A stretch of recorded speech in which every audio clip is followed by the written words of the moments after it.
welcome back to our channel. In this video we're heading across to France, a lake called Feuillette.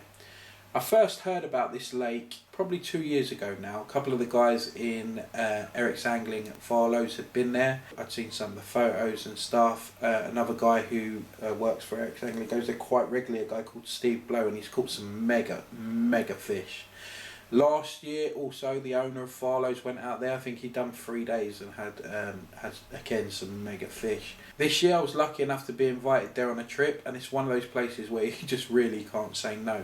I've done a bit of research online about it as well. There's a few YouTube channels that have got some information on it, so I've tried to learn as much as I can from speaking to people who have been there and from the internet, just to try and get my you can learn things. I can't go there and walk around or speak to people. It's not like it's a lake in England. So I'll find out as much as I can, adapt that to my own style of fishing, hopefully get out there and get some sort of results. Having looked at the fish and talked to people, my PB in France is £52, so I'm going to set myself a target trying to beat that. And my PB common in France is only £36 set this year. It's actually lower than my UK BB. So if I could come back from there with a PB, I'll be over the moon. That's the target for me on this trip. Downside for me, Lewis ain't able to come. He's got work commitments and already had holiday book. He got invited quite late on this trip, so it was something that he really couldn't move about, so he was gutted. That will affect the filming really. I'll be the only one going who who does this sort of stuff, uses the cameras without other people that are coming, they're there to fish. And to be honest with you, I'll be there to mainly fish. This video will show highlights of that to the best I can. I'm there to fish first, and I'll film as we go along, as I enjoy doing as well. But that will come, second to the fishing. The weather forecast is a rain all week. Hopefully the weatherman's got it wrong like he does, so that will make it a little bit difficult as well. But I'll try and bring you as many highlights from the week as possible, and hopefully, there's some mega fish in it. Anyway, let's go and see how we get on.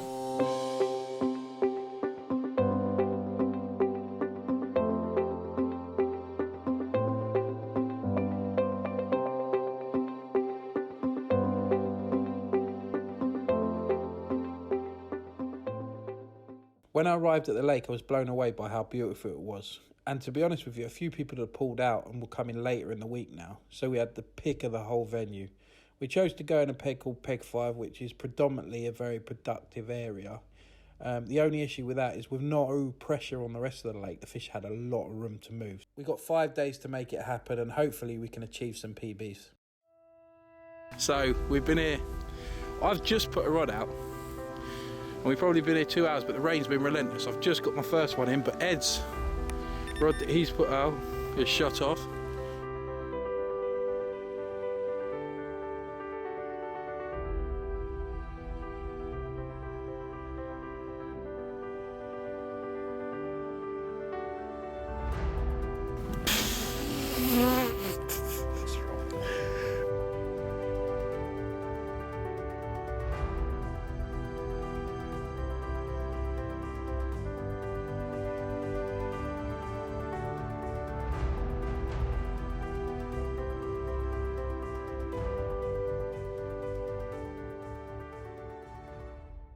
This really short, dumpy 28.5 pound mirror after a pretty frantic day dealing with multiple sturgeon.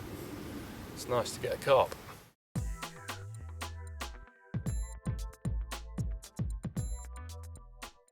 First one of the trip. We're not 24 hours in yet. Me and Scott have had a sturgeon each. I had one the first day, I had one the second day. Guess what? 54 pounds, same fish. So we both had the same sturgeon. Ed's had a 85 pound sturgeon, and he had a 44 pound carp. Hopefully the carp are coming on now. Yeah, this is alright for the first one. 25 pounds, scaly French mirror. Hopefully we can meet what we come for, one of the bigger ones, but it's fishing. We're here for 5 days. We're not doing the 7. We're on day 2, and I think they're just starting to get on the bait, so hopefully we can meet a couple of bigger fish. Get everyone a carp first, and that'd be nice. Everyone off the mark. Scott next.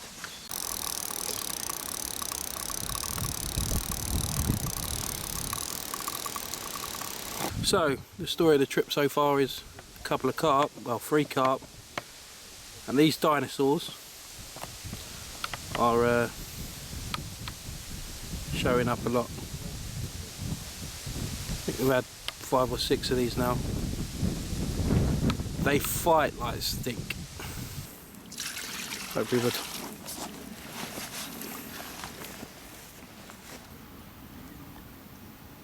We're hoping for a decent sized fish. We got a 52-pound 10-ounce common. Very happy.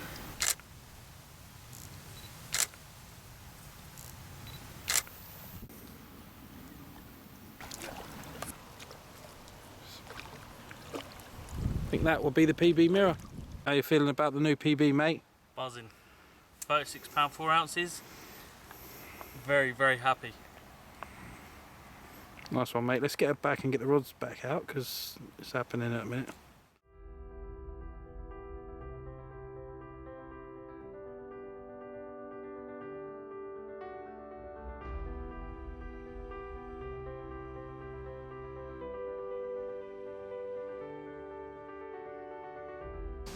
So this rod, I believe Ed decided it was a good idea to go long because you see fish long.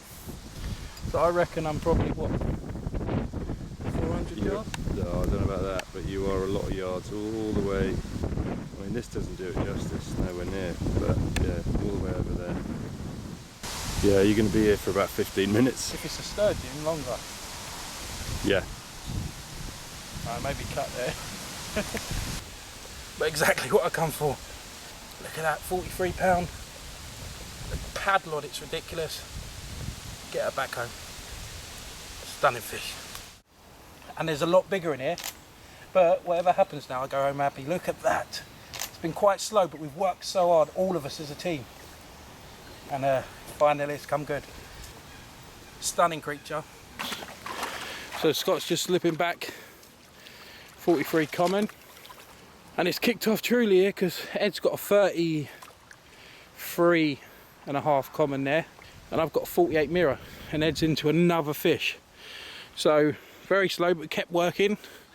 Seems to be a little spell now where they're having a feed, which is good news.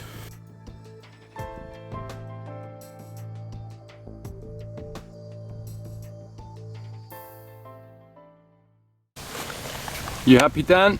Very, mate. 48 pound. You want to put his head down?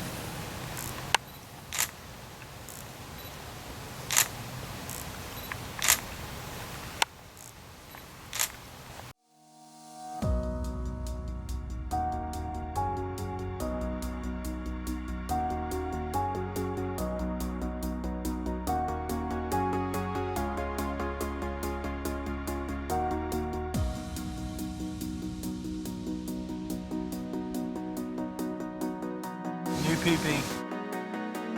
56 pounds. Buzzing.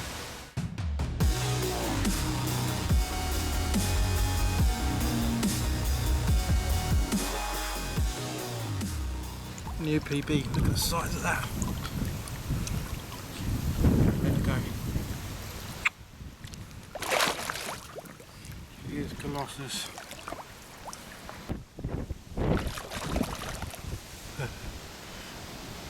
Wicked, man.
What is that? Size of my head. Well done, mate. That's what we come for, innit?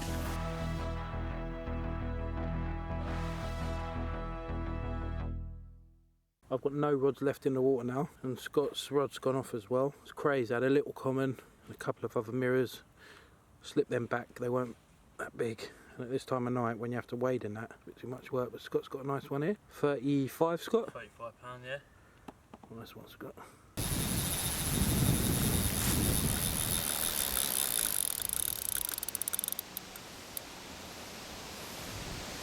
What do you reckon? Sturgeon again? Look at that. Look at that for a creature. Absolute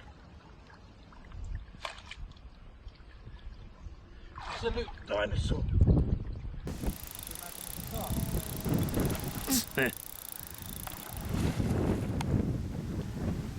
Mate, it looks very black.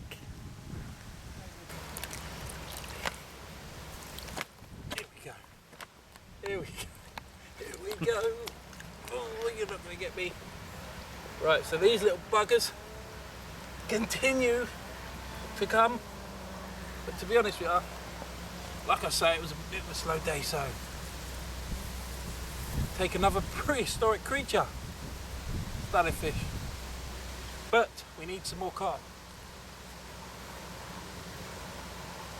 So another pain in the butt now. Well, I love the creature, I love catching them, but now they're becoming a little bit of a pain. And I think it's the third time we've had this one, and there's one that we've had 5 times. Nice one, Scott. How big, mate? 31.5. Happy days. I'm sure if it was a sturgeon, it would have carried on going then. Yeah.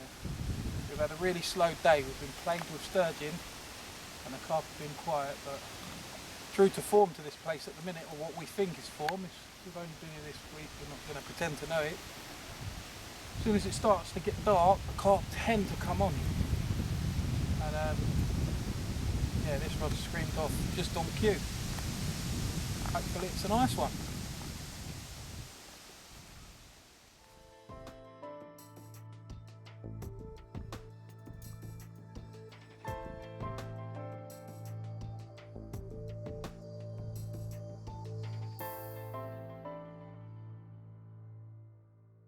So 39.4, biggest of the evening so far. Me and Scott have had 3 in 40 minutes. Hopefully it continues. If not, it's our last night, so we're going to try and get some sleep because of the drive, but what a wicked place.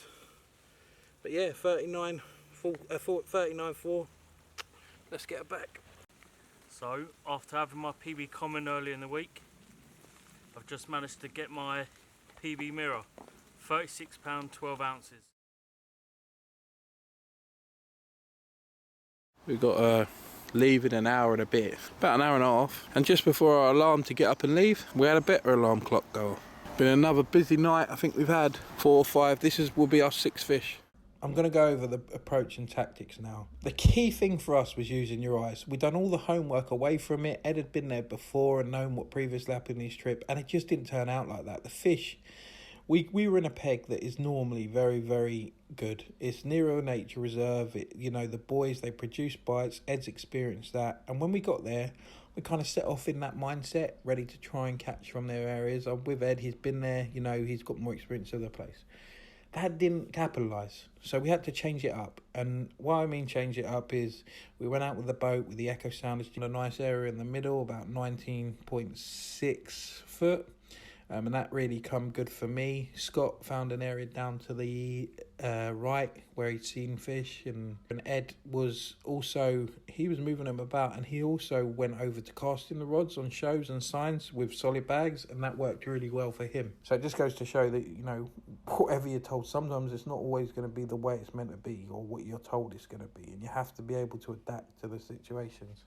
And I think being able to adapt is a really great angling skill to have in your set, Another thing that I think is really important at a place like this is teamwork. If you can get a conveyor belt of things going, to someone doing the rod after a fish, someone getting the bait ready, someone putting the boat out, someone looking after the fish, you're going to catch more fish. It's going to be, less time out the water with a rod, and getting it back out is going to be quick and really effective. If you can get that your little rolls going. It really does come good, especially at a place like this. The banks are really high, so everything you're doing is basically requiring waders, and I think we've done that well. In terms of bait, we use pellet and boilie. The pellet, we used different types, mixed them all up, we got them glugged up. We glugged them up with the hybrid activator and some multi-stim. Got them really sticky, and they started to congregate together. And what that does, it gives us like clumps of pellet that sunk better in the deeper water. In terms of the boilie, we use spicy crab shelf life from mainline and hybrid boilie. Mixed them together. Then we added a few matching liquids, and also we added some smart liquid. That travels through the columns, so that just gets the fish down, entices them to feed. You know, loads and loads of good food signals coming off of our bait just to draw them in. And that's basically the bait mix. And I was happy with the mix. I think it worked well for us. In terms of hook baits and rigs, really simple. Snowman rigs with either a spicy crab boilie or a hybrid boilie, tipped with a shellfish pink topper, and well, that's what all our fish come on. I really enjoyed my time at Feuillette, and hopefully one day I'll get to return, because you know what, when you go to a lake you learn a little something, and the next time you go you've got that bit more knowledge. I'd like to say thanks to Ed and Scott, Ed for the invite and for helping out with the filming, and Scott for helping out with the filming and the fishing, and all of us working together as a team. It really did come together. And you know what, I couldn't be happier really. I've had a great 5 days fishing. I'm leaving with a new P.B. common, a new P.B. mirror, which I'm buzzing about, and also I got to meet some real dinosaurs, sturgeon. I've never caught them before, and being attached to one of them, watching it come fully out the water while fighting is an experience that I won't forget as well. And yeah, I couldn't be happier, and hopefully one day I'll get to go back and put what I've learned into the next session. Anyway, until next time, thanks for watching.